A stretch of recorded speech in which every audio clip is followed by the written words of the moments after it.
So last time you swam with Salo was 03. Yeah, it was a year when Jerry Moss, Aaron Volkin, Aaron Pearsall, myself. We had a couple of other swimmers that were that senior class, and we were all leaving together. 1 or 2 years before that. It was actually it was a year and a half before that. David sent 5 Americans and about 5 or 6 foreign athletes to the Olympic Games. So Dave, he had a lot of cachet, but after that Olympic Games, things just sort of normally died down after the Olympic rush.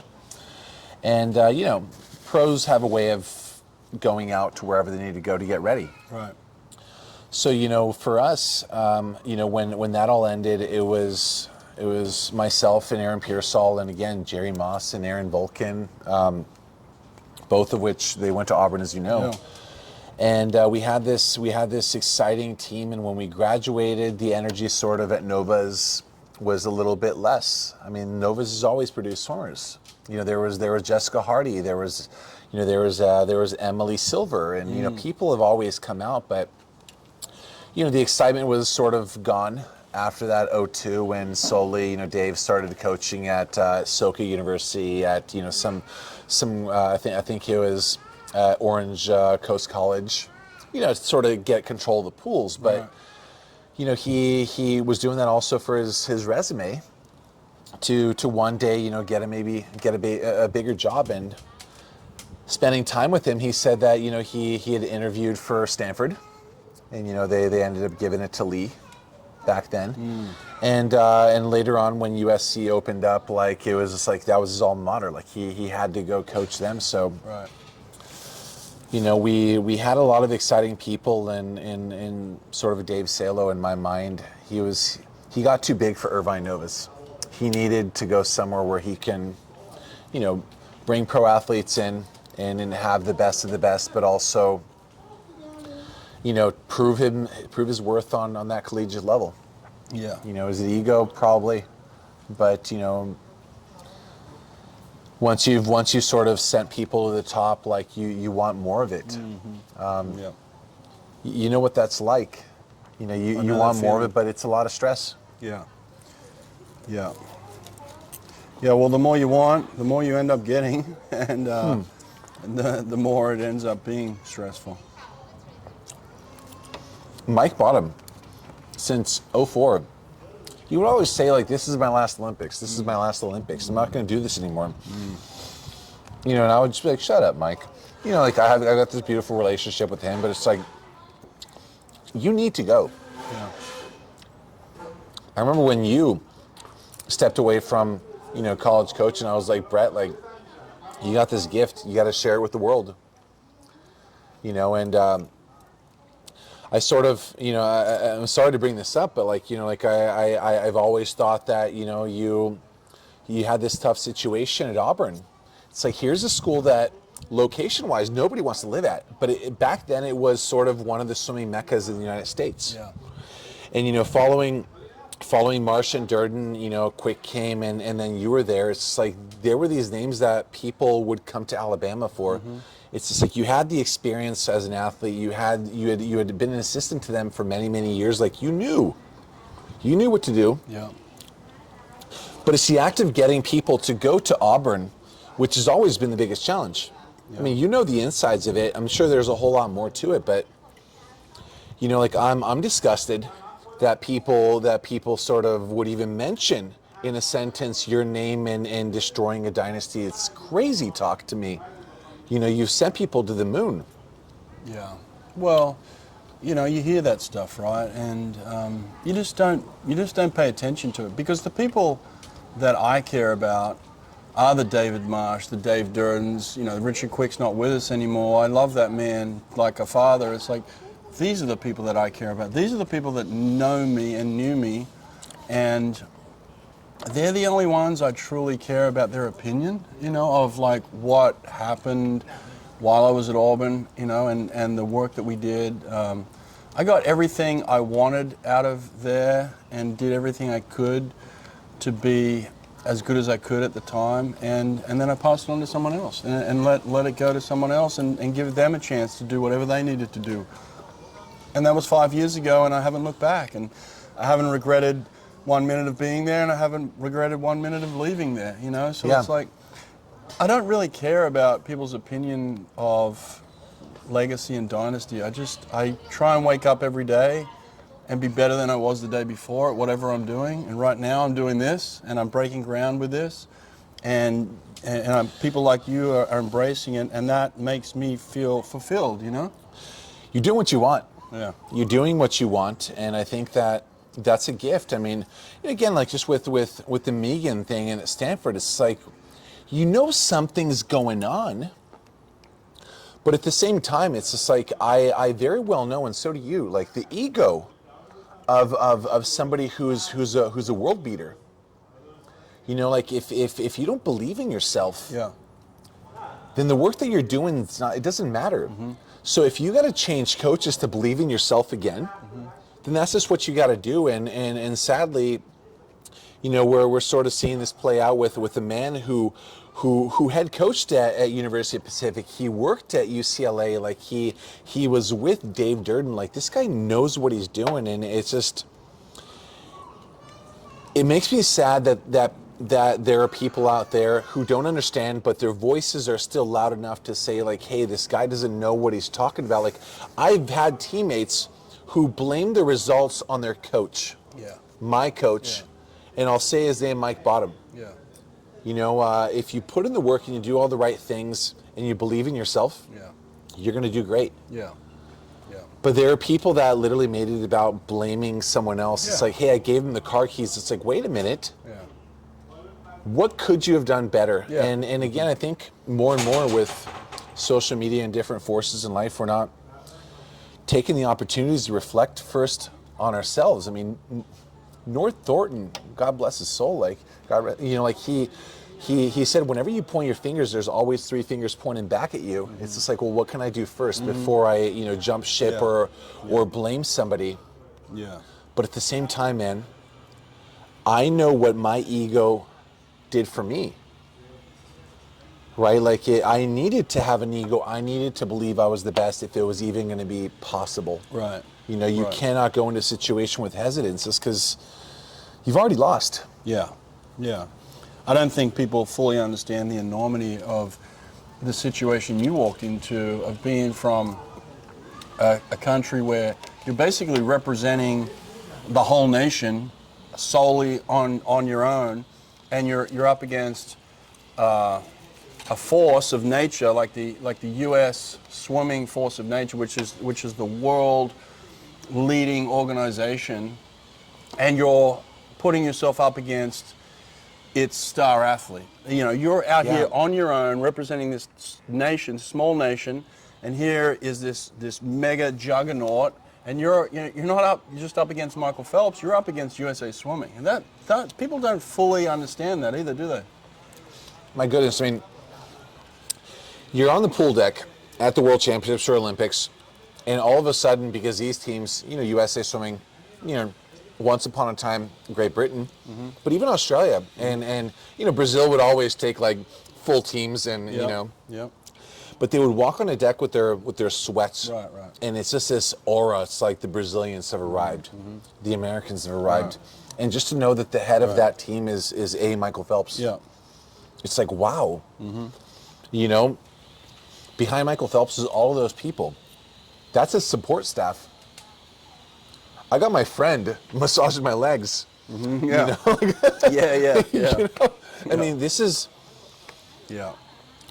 It's essentially, you know, the team that you had behind you, not just at that meet, but, you know, the team of people and the resources that all those athletes had as a result of this USA Swimming force that, you know, gave them stipends, that gave them these resources and blah, blah, blah. It's just like, you know, you already feel like, hey, you're at a disadvantage.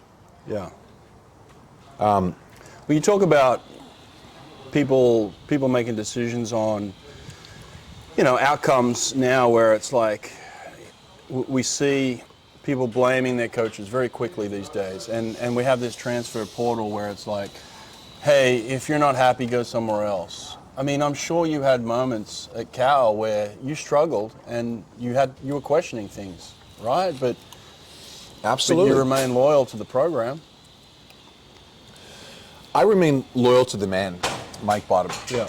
You know, again, that's my relationship with him. But when, after '08, I went and trained and lived in Italy for 3 years. Mm-hmm. And my coach, Andrea Danino, what this guy would do is he would take my weight on Monday morning and Saturday morning. And he would log all my results, you know, my test set. We always did this weekly test set of 10 100s all out, or best possible average on 130. And you know, he would take these results. He would write down when you didn't show up to work out. And every single month we received this graph of our weight fluctuating every week, and of the missed workouts. And I'm like, wow. I'm like, Coach, like, what's the point of this? He's like, well, the reason why I have this is to, first, for you to see like your progress, but second, if you ever come out in the media and say that Andrea Danino, you know, got it wrong, I have this document here to show, hey, out of all these workouts, this is how many workouts he missed, regardless of whether you were sick or injured. It doesn't matter. Wow. And the reason why he did that, similar to what you're saying today, is in the event that somebody jumps ship, Yeah. or starts talking smack, and that's what it's been a thing, you know, in Italian swimming, you know, all over.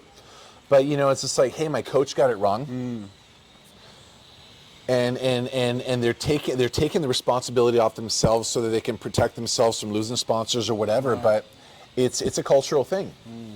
Wow. And I was horrified by it, but at the same time, it's like, Andrea, I came here. I reached out to you. Yeah.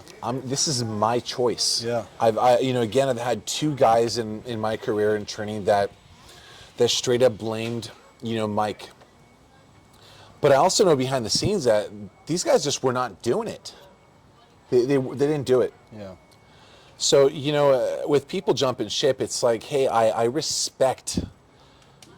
You know, Cruzan deciding like, hey, I'm gonna bet on myself. I'm gonna change teams. Mm-hmm.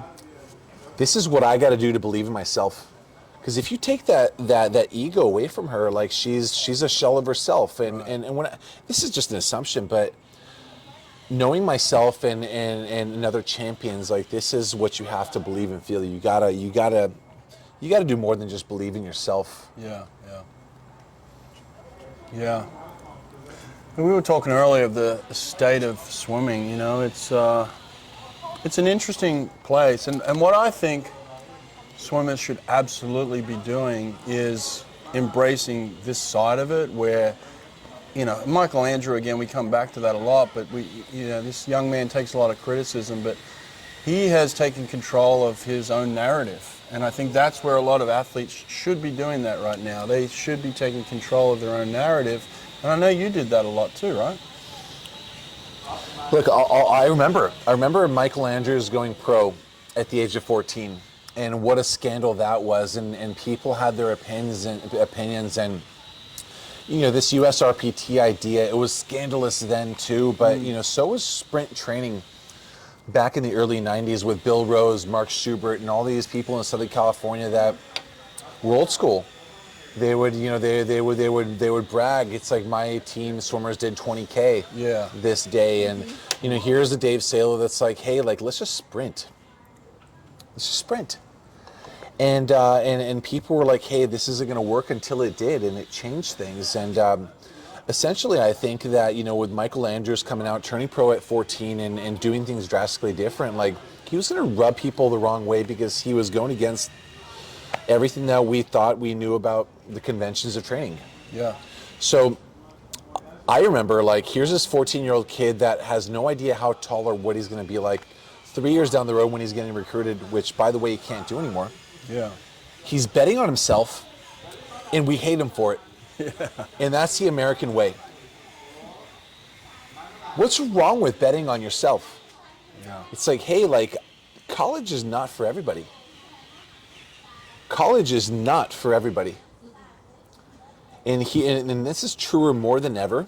You know, you can find your way doing your whatever it is that you're into. but we're, as a society, we're judging him for it. And it's like, here's a guy that, you know, because he didn't make the world champ team, like, they're like, you know, they're doing it wrong. Here's evidence that they're doing it wrong. It's like, no, man, you guys don't even know. I actually believe that this guy's going to be a key player in the Olympic Games next year. Yeah. Not making this team is going to fuel him because I believe that's the kind of guy he is, and I've never met the guy. Yeah. Did you had moments that you can relate to that, where you have like a letdown or something that disappoints that fuels you into the next season? Not going home with the Olympic gold in 2008 is one of those things. Like, you know, people usually after the Olympics say they take a break. And I thought, okay, well, I definitely can't take a break now. Like, I'm you know, I got this fire under me, and you know, and I went back to training, and you know, I knew that I needed to change my training from you know, the whatever was happening in USA swimming. Yeah. You know, I was with Mike Bottom, and I was like, you know, it's gonna be hard to find another Mike Bottom. It's like, but I don't really want to move to some places. Yeah.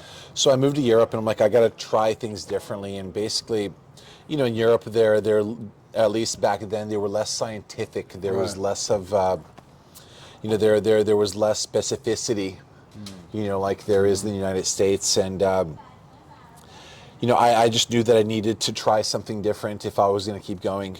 Yeah. And another time that I jumped ship was I had come to a complete disagreement with my coach in 2012, you know, Andrea. Mm-hmm.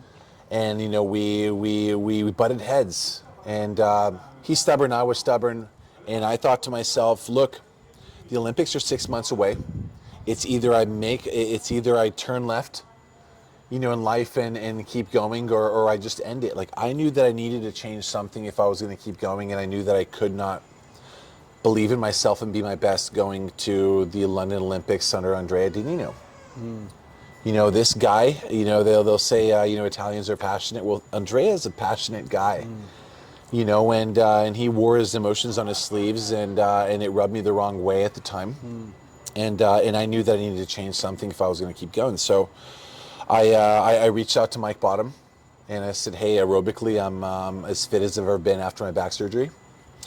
And I came to Michigan, and I was doing like the sprint trainings, and I was an adult enough to say, hey, on days when we're doing pace and race, I'm with you.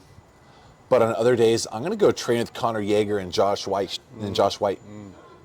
Wow. And I would tell these guys, I would go to them and I'd be like, hey, like, there's no way I'm going to do like 2100s on 105 long course. It's not going to happen. It was maybe on 110. I'm not sure. But I said, like, hey, like, let me throw my fins on and let me do this work with you. And I'm going to do my best, because if I do this, then I can feel like I'm going to be able to bring it home harder in the last 50. So doing what it is that you feel like you need to do is instrumental. And, you know, with Greg and Cruzan, like, maybe she just didn't believe in something. Maybe there was a fallout, but blaming that guy, you know, I just think it's just so unfair. You know, Greg Megan is not just some guy off the street. He didn't get that job on accident. He had something to show for it. Yeah. Look, I feel that way about all top-level coaches. You know, like they're all established.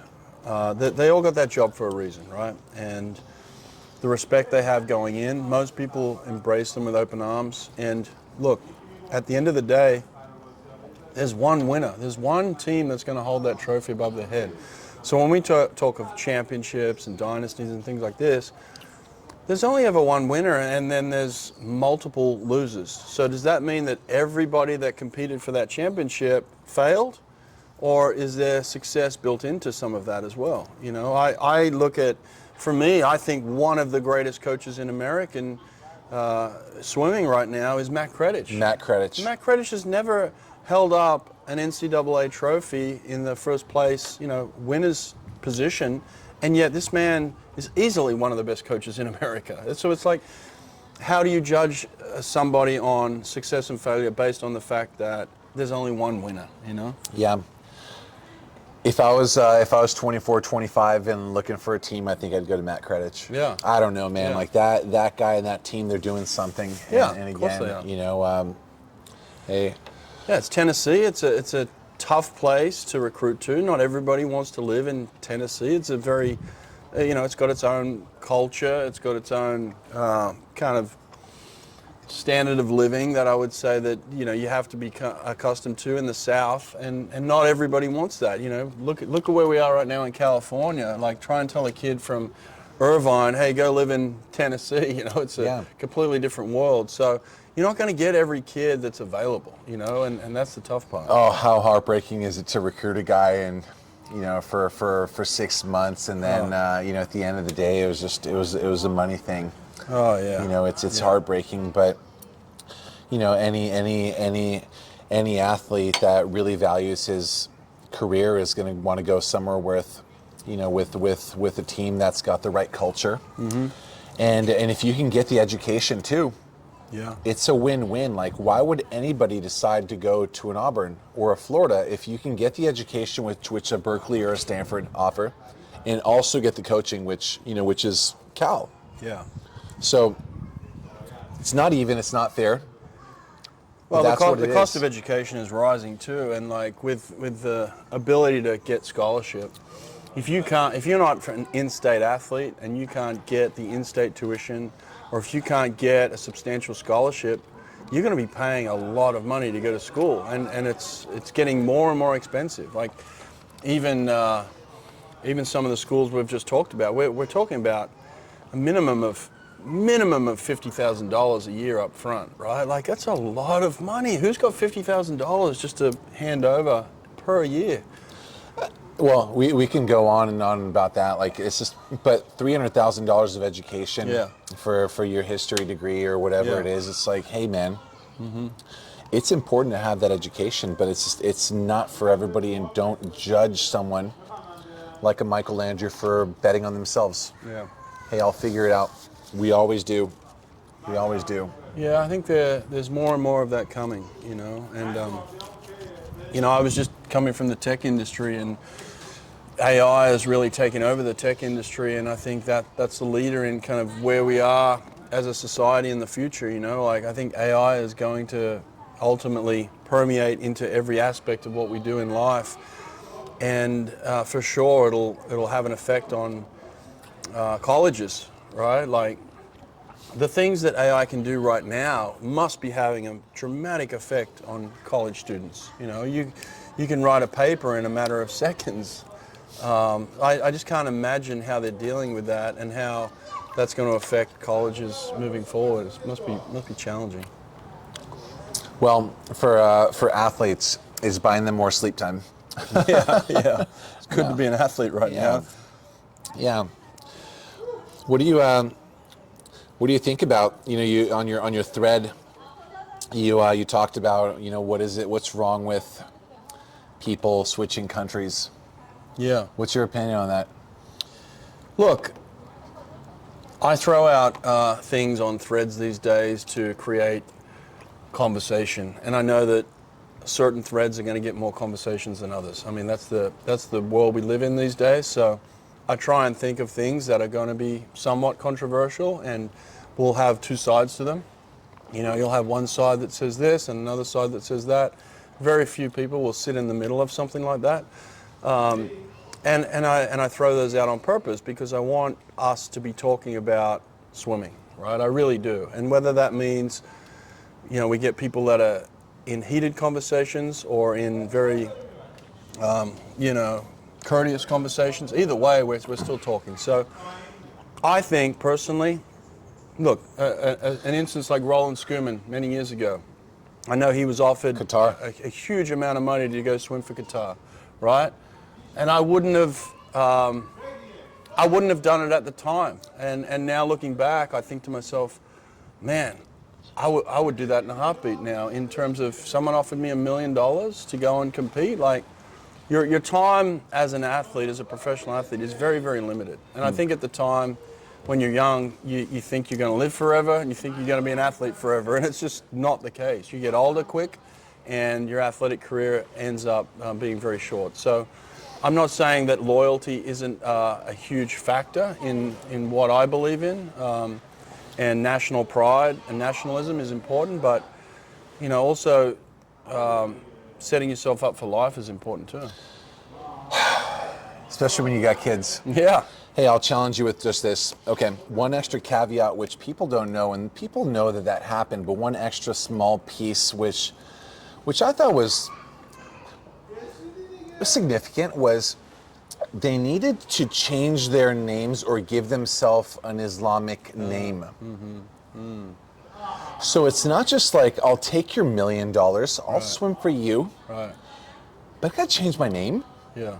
Even in my passport. Yeah. You might not know me as this name which is in my passport, but I still have to willingly sign, like I'm going to add this name.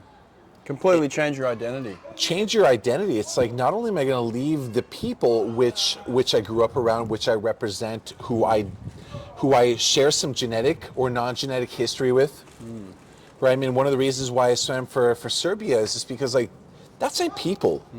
Like, that is my background. You know, and I wanted to be not only the best in the history of my people, but I wanted to be the best in the history of the world. But to also represent this people, which is like a Novak Djokovic in tennis. Like, why is Novak Djokovic not that popular? And he's been number one in every single category. Like, this guy hasn't lost a Grand Slam in years.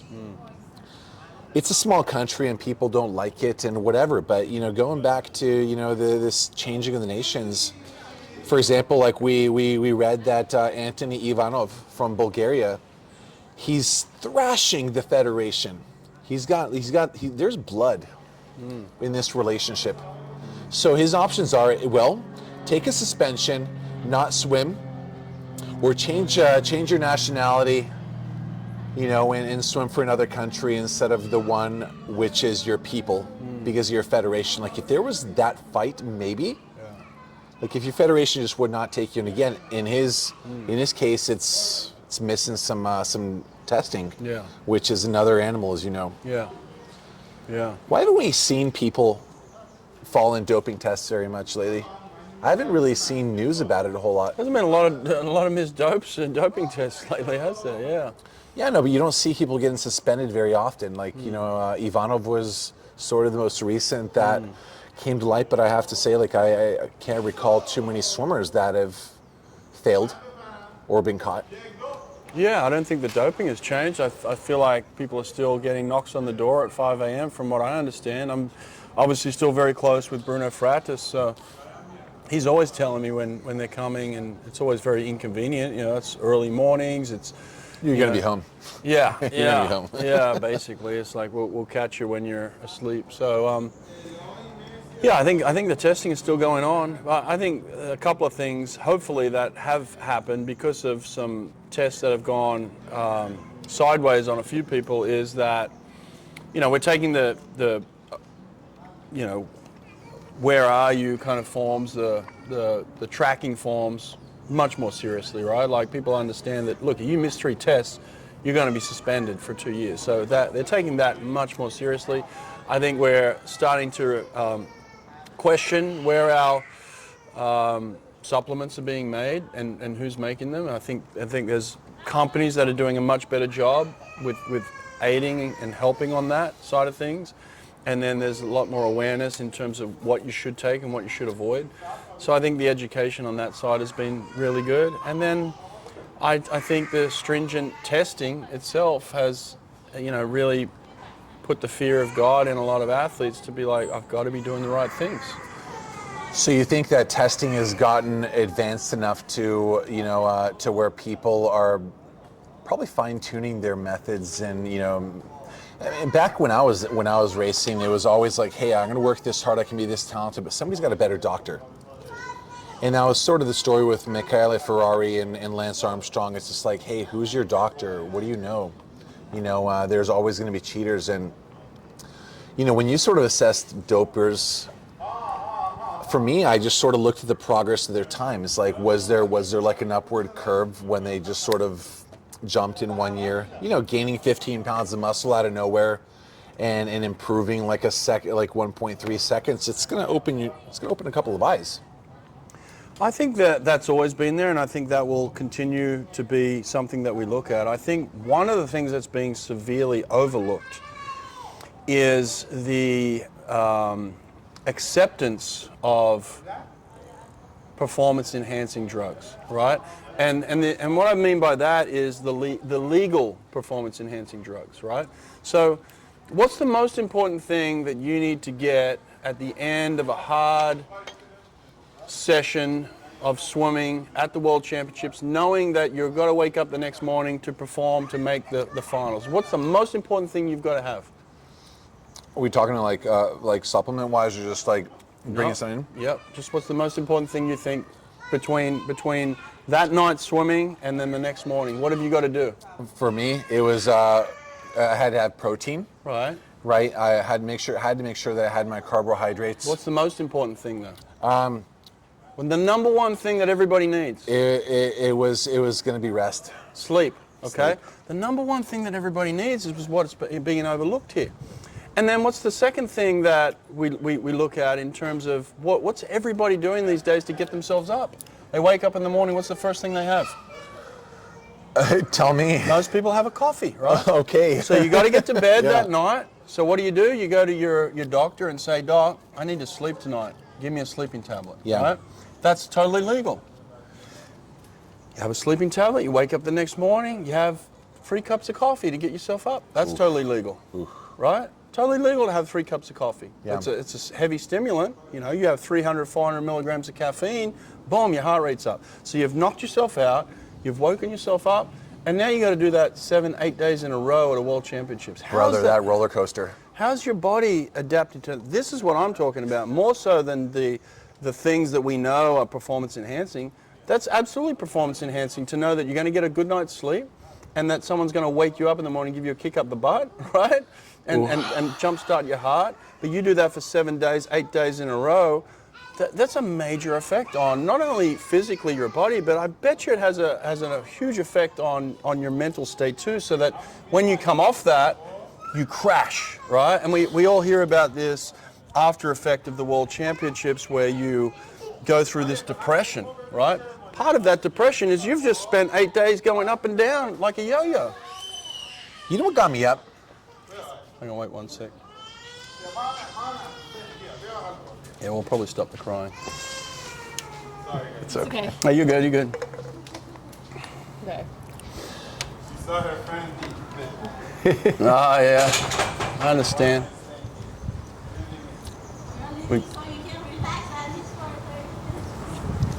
We on again? Yeah. Okay. Hey, you know what got me up, man?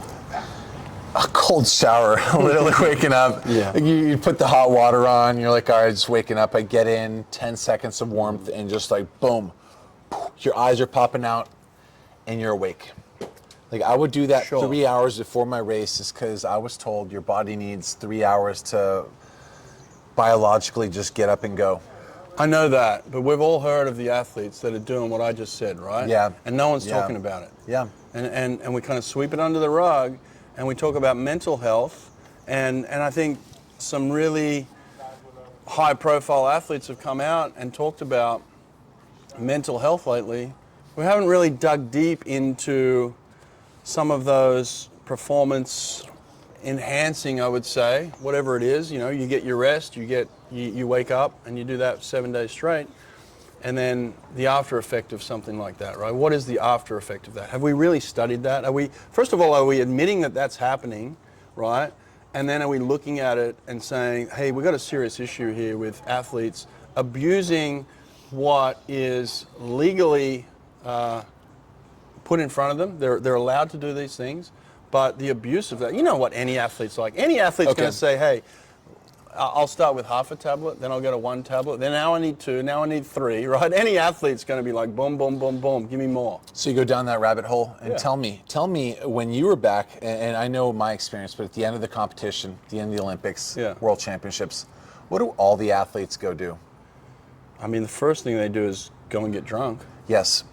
All right, and what they would do to their bodies, so it would be a continuation of a bunch of Red Bulls, a bunch of alcohol. Yeah. So for a week they didn't really sleep in there. Their body was going up and down in this roller coaster. It's a mess. Yeah. And then the first thing they do to release the tension is they go get drunk or they go party. Yeah. and depending on who you are and how you roll, man. Yeah. You know, there are a lot of party drugs. There's alcohol. There's anything, but there's not more sleep or the sleep that you needed. Right. So you know, you have this I got to do this right now kind of attitude, and then you finish the meet. It's like, what I really want to do is I want to just let off the steam instead of going to sleep. Yeah. Letting time go by and then deciding, like, you know what, maybe now I'll go get a drink. It's like, no, I'm going to go directly.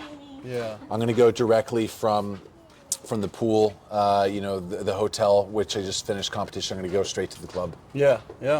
And you do that for a week. So You you've do just that for a gone week. through 8 days of competition. You do that for a week, and now you're in a situation where you have this enormous crash. Yeah. And you hit rock bottom, and all your friends are gone. The music stopped. The Red Bull stopped flowing, and you're back at home, and you're like, and it hits you like a ton of bricks.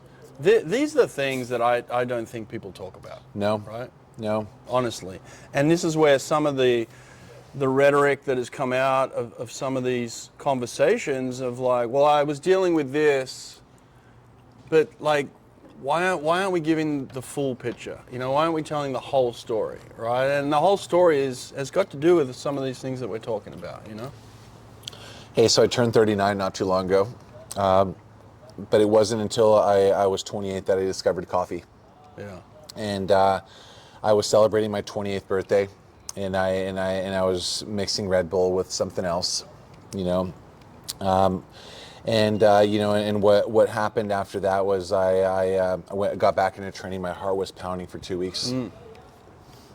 I didn't think anything of it. You know, I had come back to the United States after deciding to change my coach in March of 2012, and you know, I come back to Michigan and my heart was pounding. I didn't have health insurance because, you know, I was based in Europe, and you know, the enrollment period, it's complicated here. So I remember going to the doctor after 2 weeks, and I was like, I'm going to pay for this visit and whatever tests, and it's going to be thousands and thousands of dollars. I know that, but my heart was pounding. And the doctor's like, well, when did it start? And I was like, you know, it was my birthday. And he's like, well, what did you drink? And it's like, I had a lot of Red Bull. I actually love the taste, especially when it's cold. But I was mixing it with the liquor. And it's like, how many did you have? And I was like, well, I went from 6 to 6. Because, you know, people that are at that level, and this isn't a brag. It's I'm ashamed of this. But I'm telling you because it's honest. Yeah. You know, I'm not alone, and most athletes out there, they're doing something similar. It's just to reduce the stress. It's just to deal with some stuff and you know, mental health. I was supporting and financially, you know, responsible for a lot of people, and the doctors, you know, said, hey, I was mixing Red Bull with that. Yeah. He said, never do that again. Never do that again. And I sort of sat up and I was like, okay, I'm not going to drink Red Bull ever again. He's like, I didn't say that, but have one every once in a while. Do not do it every day. Yeah. And for God's sake, do not drink 6 in one night. Yeah. And mix it with alcohol. And again, it's not because, you know, I mean, I'll admit, like, you know, I was crazy, and there are stories of every athlete, you know, having these kinds of times. Yeah. Even your biggest heroes, they're all doing it. Yeah. And it's not because, you know, the reality is we're unstable. It's the pressure, it's the responsibility, it's the sponsors, the money. If you don't do it, then they're gone. If you don't make a team like with Michael Andrews, your support's gone. And it's the dedication and discipline that you've put into months and months of work that it needs like a release valve. Like you need to let that pressure out, and when you hit that release valve, it's almost like it pops. Yeah. You know? It's exactly it. Yeah. You know, but like I remember, you know, with Mike, and, you know, Mike is a psychologist, and you know, and there were just some tough days, and I would literally at practice be like, Mike, I need a beer. He's like, so go get a beer. That's a pretty good impression. Yeah, and he'd be like, drink 2, you know. But, you know, he, you know, and with his voice, and I'll try it, he's like, but if you need a third beer, it's probably not the beer that you need. Yeah. And what he was saying, it was beautiful. It's just like, hey, man, if you feel like you need something, go have it. Yeah. Because if you don't take that thing that you really want, The unhappiness of not having that beer is going to be more destructive than that beer itself. Right. So with the partying, it's just like I'm under stress. Like I really need to release, and I think that this is what I need. You go do it. Go do it. Yeah. Because if you don't do it, then you're going to carry that energy into your next workout, and maybe that next weekend you're not going to be as productive just because you got this thing on you that's just made you incredibly unhappy. But if you do it once and you get what you need, that's what you needed. But if you do it over and over again and you keep searching, then you're diving into something that is destructive, and it's not giving you actually what you want. Well, there is a diminishing rate of returns the more you party. You know, and that's just it. Like, you know, like do whatever it is that you got to do. And I tell people if there's something that you feel like you need, go do it. But for, you know, if you can just have like an accountability buddy, just someone there is just going to say like, hey man, you know, go do what it is that you need to do. Yeah. You know, but don't overdo it. You know, Dennis Rodman in The Last Dance, it's like, hey Phil, I need to go to Vegas. It's like, you know, Michael was like, everybody knows he's not going to be back in 48 hours. Yeah. You know, but he went and he did what he needed to do, and when he came back to, you know, the NBA Finals, like he was dialed in, like he had that stress off of him, and you know, and again, like if you can find healthier, smarter ways, you got to do that. But again, at the same time, what people don't understand is the value of happiness. If you need to go do something to be happy, go do it, because I really do believe not doing that thing, the unhappiness will be a greater negative force than the calories or the alcohol or the cookies and whatever, man. Just go do it, come back, and you know, and everything just in moderation. Get it out of your system. Right. Yeah. Why do we not have conversations like this in swimming? Like, why do we pretend that swimming is a perfect sport and swimmers are perfect, and that like this side of the sport is not even talked about but hidden in a way? It's the sponsors, I think. You know, it's the corporate sponsors. You know, they want you to be in one way because it's going to help sell things. And you know, one thing that had always sort of annoyed me was, you know, watching the U.S. trials, and you know, the guys that make the team, you know, especially the second guy, he's like, hey, like I'm thrilled to make the team, but really like I'm thrilled that I get to go with this guy, you know, to the Olympic Games. It's just like, hey man, you don't train together. If you train together, it'd be understandable. You get to go to the games to represent your country with your teammate, and it's awesome, right? Yeah. But at the same time, like, these guys are competitive. Yeah. It's like, you beat me. I wanted to be first. Yeah. And, you know, me being second to you, or me being happy to go with this guy, it's just like, it's not honest, it's not authentic. And, you know, people, they like authenticity, but at the same time, it's frowned upon. If you know, if you could utter truth, and this truth being a little divisive, like, you know, I really wanted to beat this guy and disappointed, but hey, I'm going to the Olympics, and that's you know, that's one step toward where we're all going.